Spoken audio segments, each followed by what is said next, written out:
Lulu, and I'm going to be greeting you. Hello and welcome to the First Unitarian Church of Honolulu. Thank you.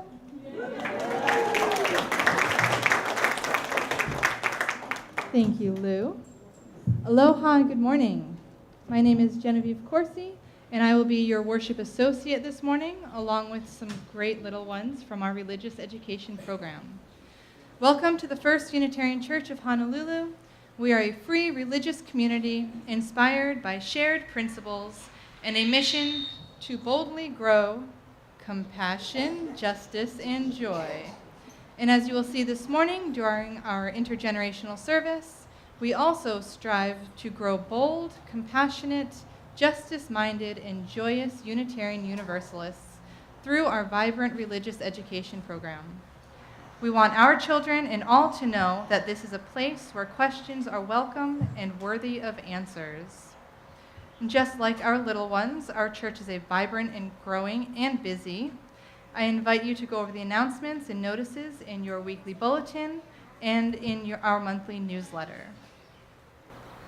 We light this chalice with the embers of compassion. We light this chalice with the torch of justice.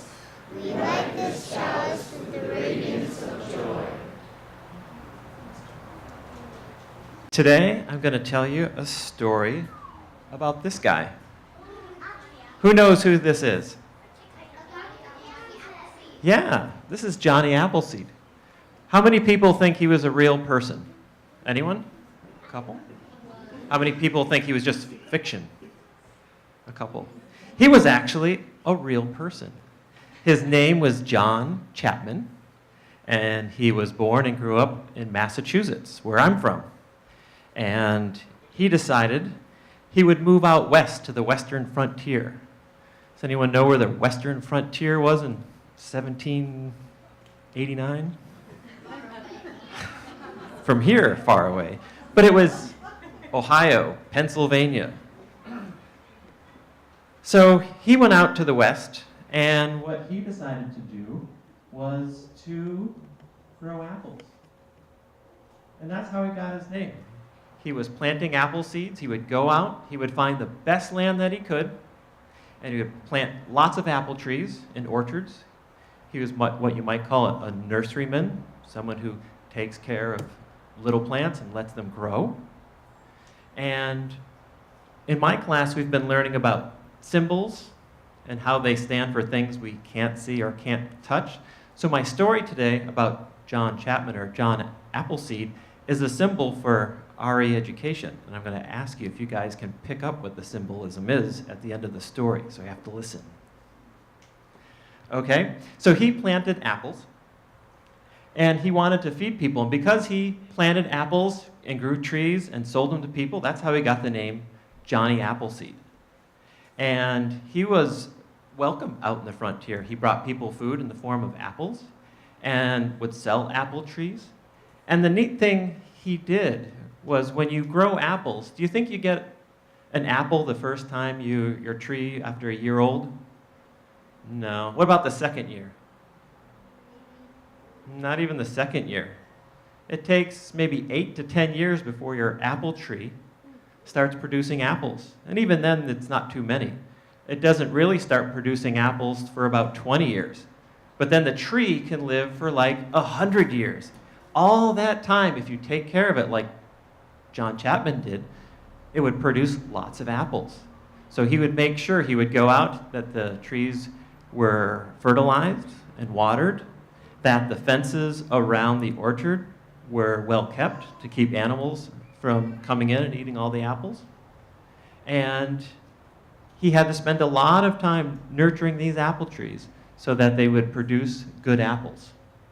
So here's where he did it. He was born in Massachusetts, and he had thousands of acres, about 1,200 acres of orchards through Pennsylvania, Ohio, Kentucky, Indiana, and Ohio. The yellow is Massachusetts. That's where he was born. And Indiana, with the red around it, is where he died. And he died in about 1845. And he was about 70 at the time. And some of those orchards that he planted through those states are still around today. and still producing apples. So in a little bit, we're going to sing one of the songs about the UU principles. And number one is, each person is important. And you can see I've listed some characters, or characteristics of Johnny Appleseed as a good citizen. Do you see any characteristic that shows he found each person important? It's we're kind to all. It's over there by citizen. Very good. Yep. So he was kind to all. How about be kind in all you do? Does anyone see a... What's that? Do you see a quality that showed he was kind in all he did? Respectful to all. Yes, he was respectful to all. How about we're free to learn together? This one might be a little bit harder.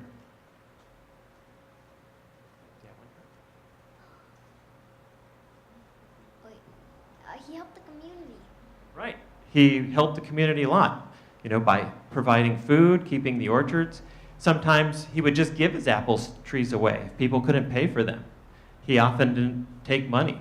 He would just, make me a meal. That'll be enough. We search for what is true. Do you see any qualities up there? He showed a kind heart by the little squirty thingy.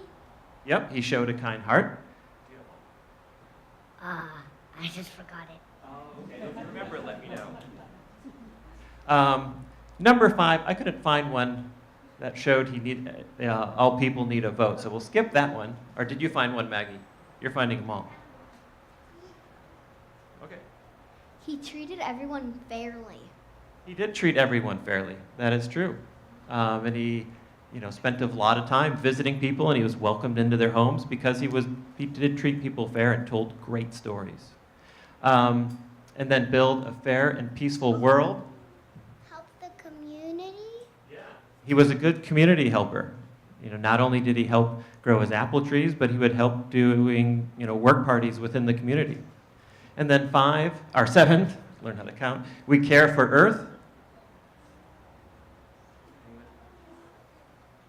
I forgot. Do you have one? He was friends to animals. Good, yeah, he didn't mistreat animals. So, in caring for the whole earth, we care for everything. So he cared for animals. Yeah, he was vegetarian. And, it was rumored that he wouldn't even hurt a fly. He would, not even hurt a mosquito. And most of us, throw that out the window when a mosquito's buzzing around your head. What about you, Brock? He loves his neighbors. Yeah, good. He loves his neighbors. So not only animals, but his neighbors too. Cared for nature. Yeah. He cared for nature, not only with his apple plants, but even in the forest. He be kind in all you do. Very good. Kind for all you do. So there's one person, of course there's many people actually in our congregation that exhibit these qualities, but I wanted to give this a Hawaii feel. So does anyone know what this is? Very good. It's a lilikoi. Kind of looks like an apple. It's reddish. So I get these from Larry Abbott, but I like to call him Larry Lilikoi because he loves the outdoors. He loves nature. And he's been giving me a lot of these plants. And in fact, he's gave me all the plants today. And what I want you to do is kind of like Johnny Appleseed, but Larry Lilikoi. I'm going to give you some plants that you can bring home and you can plant in your yard. And you get to nurture them. Yes. You get to nurture them, and these guys are good. They'll produce fruit next spring. And they're vines, so you just have to give them something to crawl up. All right, so does anyone get the symbol between Johnny Appleseed and R.E.?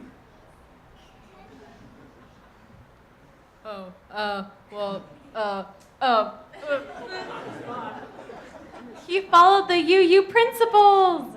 Great, he followed the UU principles. And he didn't, work for the payoff for today. He knew that if he put effort in today, it might pay off 5 years, 10 years, 20 or 50 years down the road, but he put the effort in it. And that's what the teachers at RE do.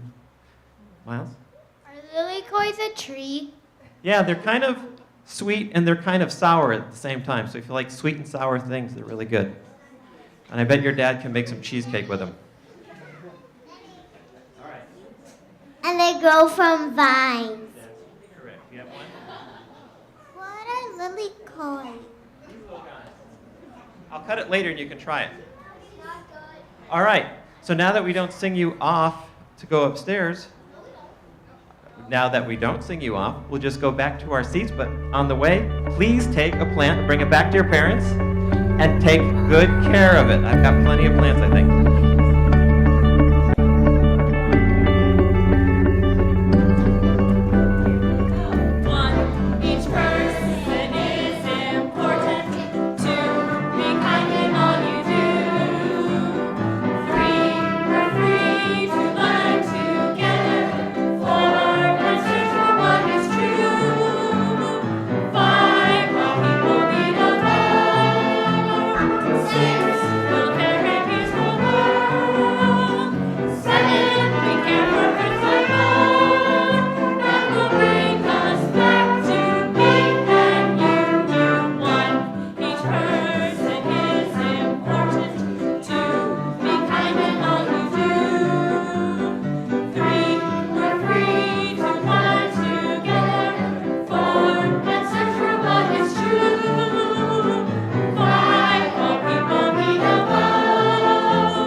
For our sermon this morning, we have invited a few of our members to speak about their experiences as growing up as Unitarian Universalists and why it is important that as parents, their children are also brought up in the UU Church. I invite you all to hear their testimonies, and I warn you to grab for your tissues. Hi, I'm Katie Gentry Ackerman. That's my wife, Karen, over there with our son, William, and our daughter, Maggie, is the red-haired kid. I have to go off script, Jenna. I would be remiss if I didn't acknowledge Hawaii's recognition of marriage equality. Sorry, that's gonna make me cry.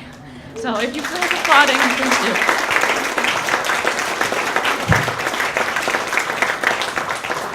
Thank you, everyone, for everything that you did, or you thought, or you felt. It really matters. Sorry. All right. So normally we attend the second service. You might not have seen us recently because for the last 10 weeks or so, Karen and I have been upstairs teaching the 4 to 6-year-old RE class. I see a lot of people out here, and I'm supposing that you have all lived varied and interesting lives, likely sharing some experiences and having wildly different ones as well. I can say for certain that you have shared one experience. You are all children. As adults, we are asked to recall if we were asked to recall something that happened when we were exactly 32 or 27 or 53, we might struggle. Because after a while, the years run together and age is less important than event or place or circumstance. But I propose that most of us can recall exactly what 4 and 5 and 6 were like. The experiences in those years influence our lives by orders of magnitude. They matter. I believe in the rights of children. I believe that the people sitting up here are full and complete people, worthy of respect and education. They are equal members of our community, though they may be small. And that is why I chose to participate in the children's RE efforts. It is not easy always. Some days are hard. And just like coming in to sit at Sunday service, you get out what you put in. I have delighted in getting to know the children in our classroom. They are bright, funny, caring, and compassionate individuals who think critically about our world. They care about each other. I'd like to share a story to illustrate why the work that all of us, educators and children alike, matters. Last week, everyone in our class was rambunctious. It was a full class, too. 6 very, very busy small people. About halfway through, we had a snack. I wish you could imagine how hard it would be to take a snack break halfway through Sunday service. If you all had to leave, get a snack, and then come back and sit quietly. It's not always fun.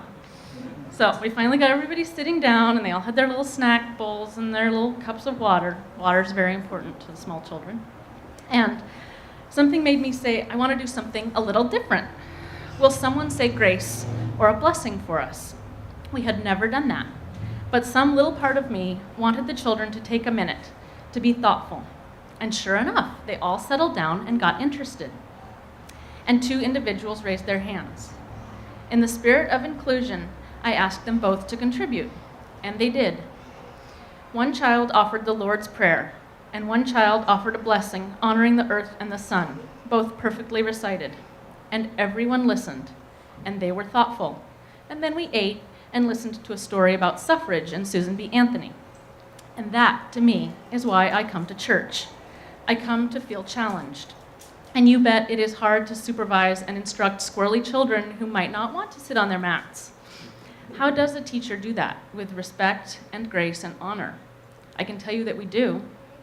Every time I teach, I feel my compassion grow. And in that moment of graces and blessings, our classroom modeled what I want for the future: mindful existence, acceptance of others, and a free search for truth. To close, I have 2 things that I would like to say. First, I challenge you to challenge yourselves. There is more to the First Unitarian Church of Honolulu than Sunday service. If you have been coming for a while, then you have been soaking up the ideas and letting them wash over you. You know what they say: the best way to learn is to teach. Working with young people is not for everyone, of course, but I challenge you to figure out how to truly practice what is preached, how to really teach others about the principles of justice. I ask you this for selfish reasons, since every day that I teach other children, I cannot teach my own, and for higher reasons, because I believe that each of you has something that only you can teach. And second, in our classroom, we talk about joys and sorrows. Recently, as we were going around the circle, it was James's turn. I asked him if I could use his name this morning because I respect him. So it was James's turn. And I asked if he had a joy or a concern, something good in his week.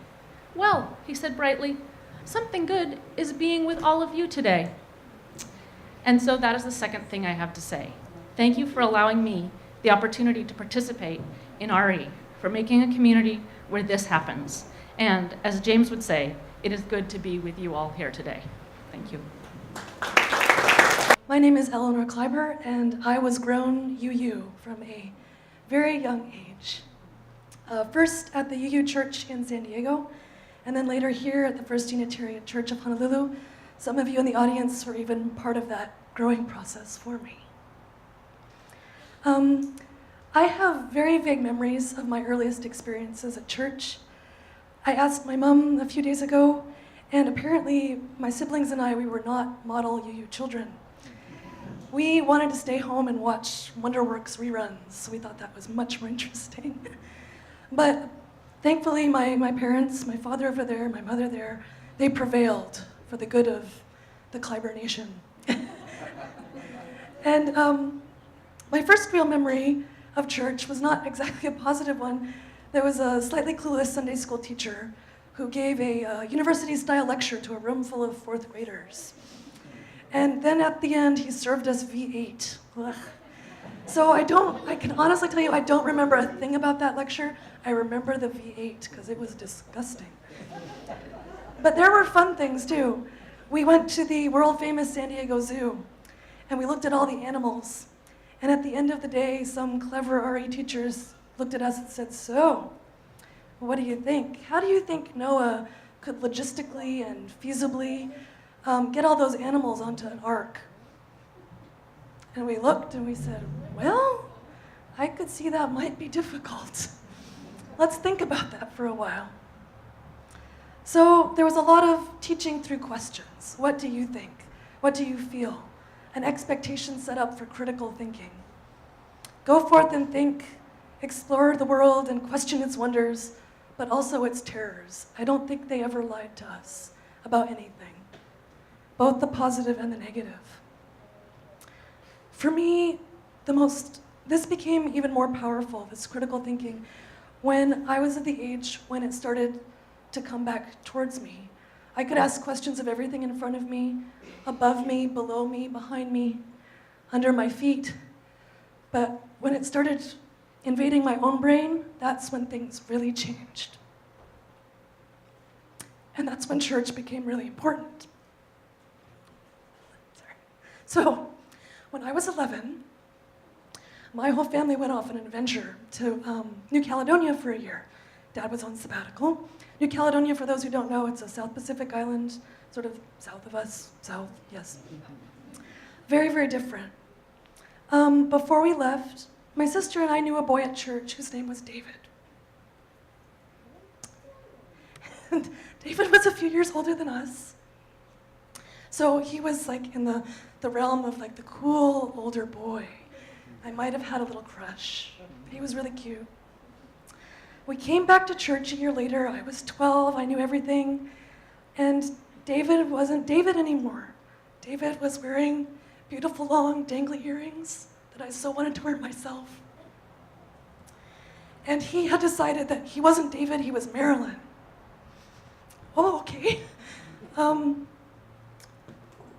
And I think back, and I must have known about L, G, and B, and possibly T in the abstract.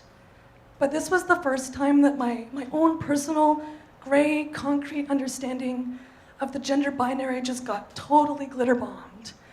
And I was just confused, I was overwhelmed, and I did something incredibly shameful.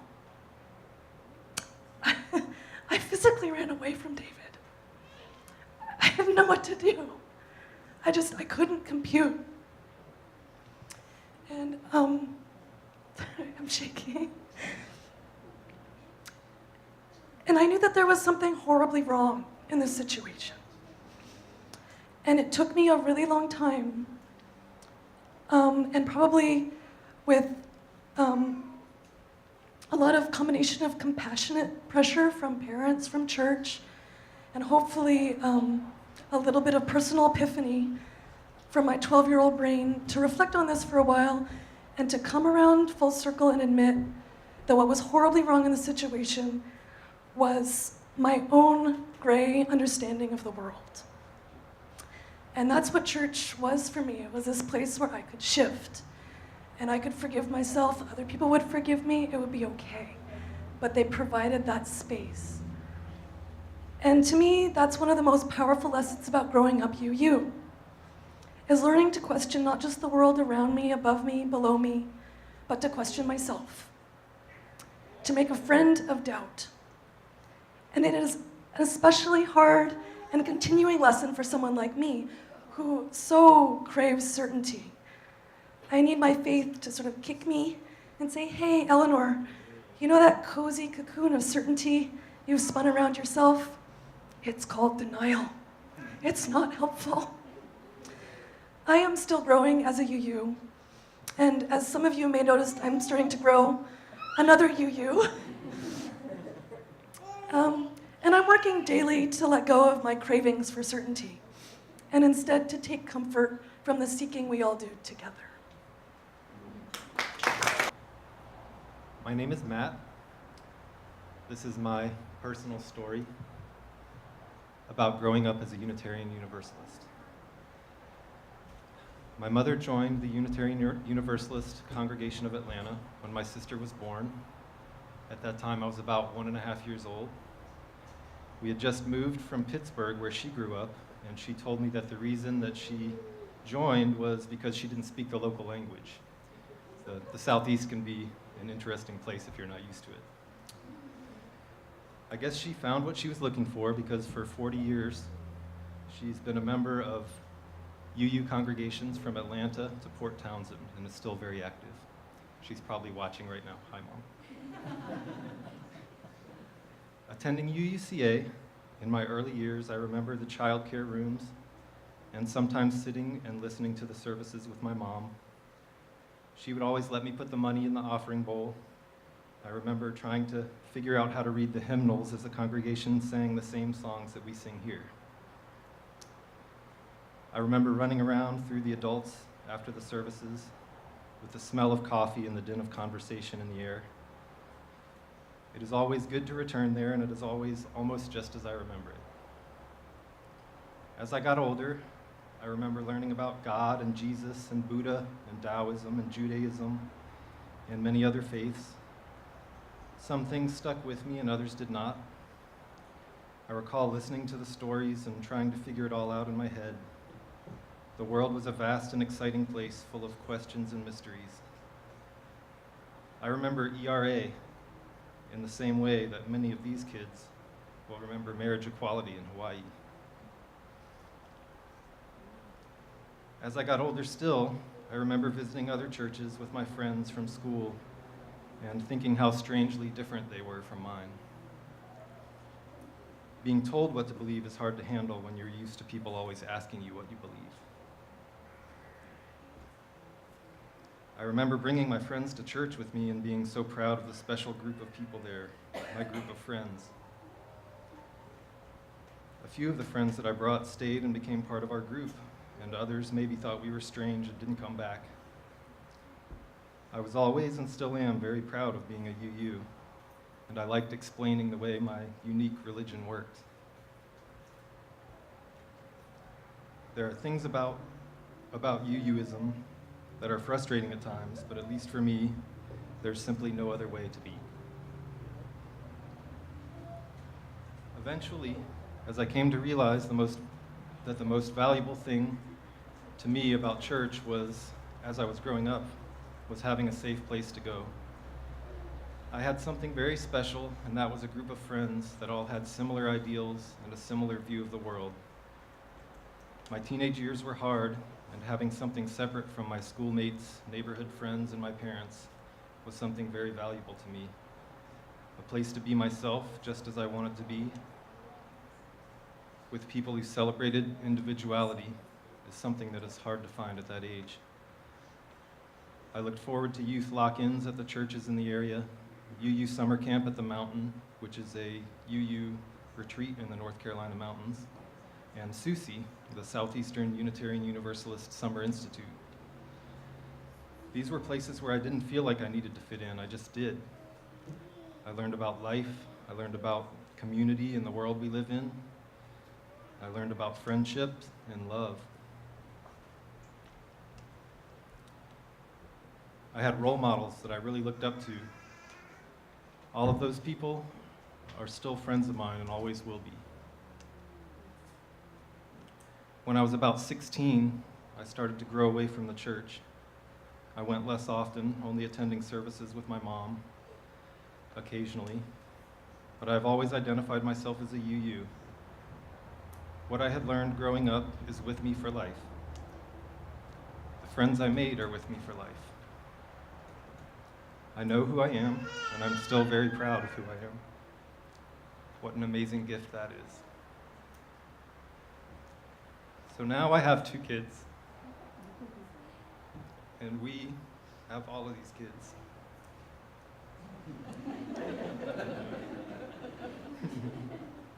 I feel a huge responsibility and obligation to give these people the amazing experience of growing up as a UU. My family's been coming to this church here for 2 years now, and I can see it happening. We are comfortable here, except standing up talking in front of you all. We are learning amazing things about the world and about ourselves. We are discovering who we are, who we can be, and who we want to be. And thank you all very much for making it possible.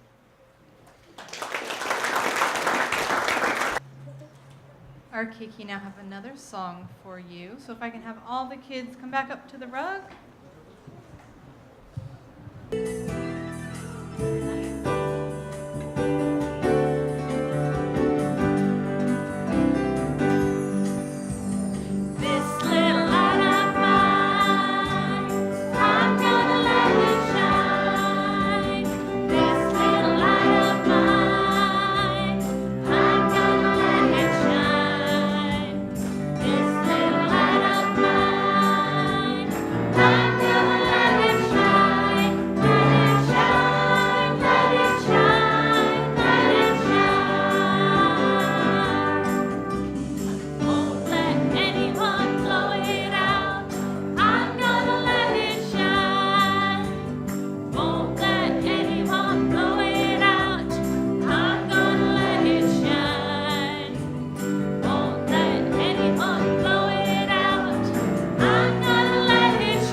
I was asked to talk about what makes RE special or important to me.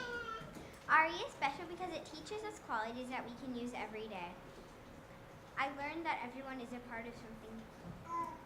When I come to church, I feel that I have a community to look up to and to be a part of. When I help younger children, I feel like I am doing something right. A couple weeks ago, during the week, I thought about one of our principals. A couple weeks ago, someone was pushing someone around, and I thought one of our UU principals. We offer fair and kind treatment to all, or number 2 on the song that we just sang a couple minutes ago. And I knew that the bully was not doing the right thing. It matters that I go to church because I can hear what happens to other people, how other people treat each other correctly and not destroy things that are important to our world. I must admit, though, one of my favorite things about church is lunch. And mostly everyone is pretty nice to each other. Thank you for coming into our church and participating in things that help everyone. Aloha, I am Zeph from Castagnero. I made this speech, and the kids in RE sang a song with these principles. I'm going to say some things that sort of relate to them. Each person is important. It is important that the RE kids got to do this and speak in the service. Be kind in all you do. The people who make lunch are kind to us, so we can have lunch. My favorite is spaghetti lunch. We are free to learn together. When we went to the Muslim church, we learned with them, the people that go to that church. I memorized all the questions facts, so I was raising my hand like craziness. Search for what is true. In RE class, the teachers do not tell us what to think. They give us information and let us decide what is true ourselves. All people need a vote. We voted on a lot of things. We even voted on our favorite candy for Halloween. Candy corn won, and it's my favorite. Build a fair and peaceful world. The church was one of the key churches to help get marriage equality for all passed. We care for Earth's lifeboat. We went to the taro patch and learned how to plant taros to help the earth and catch crayfish. A big one pinched me. Thank you for listening. My name is Miles. I am in 3rd grade. I like RE because I make new friends. I learn lots of things like the Hawaiian culture. It is important because we learn how to be a good person. My favorite project was making the skull that is like Jonathan's skull. And that's why I like RE.